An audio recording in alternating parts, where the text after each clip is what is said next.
akong ano eh, nagreklamo sa hilik ko. Oo. Pero ayaw naman niya akong pawalan.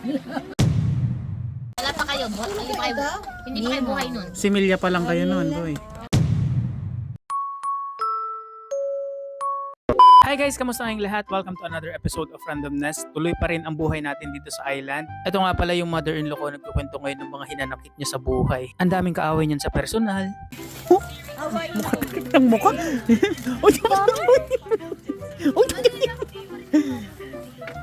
Wow, me as a good father to my daughter.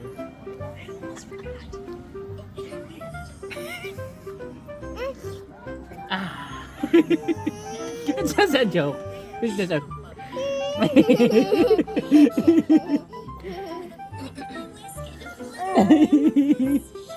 You like it? No! Don't do that! Sayang. Oh, it's okay na. It's okay na. Later. Guys, ganito ko kamahal yung mga anak ko. Magiging cellphone holder si daddy for the next 3 hours. Okay? High five.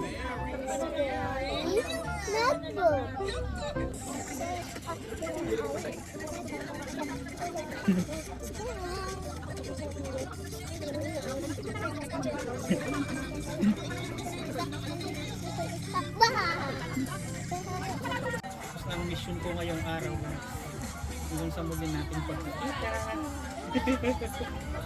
So ayun guys, after nila magchismisan, mukhang napagod ata silang lahat. Yung iba sa kanila natulog, yung iba naman nababad trip kakahintay ng pagkain namin ng pananghalian. Hindi ko alam kung anong dala nila pananghalian eh. Sumama lang kasi ako. Sinama lang din talaga ako at sumama na lang din ako. Ano daw? Daddy, I want honey. You want more honey? No. Are you sure? Let's not tell mommy. You want?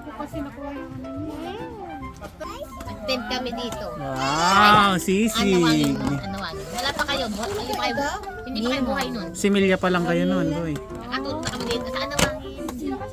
Ano pa yung isa? Sa mama G mo. Alam mo noon, hindi pa ganito dito. Saan nawangin? Shrimpy. Ang daming pa. Tayo na sila. Two Gawin mo kasi ano?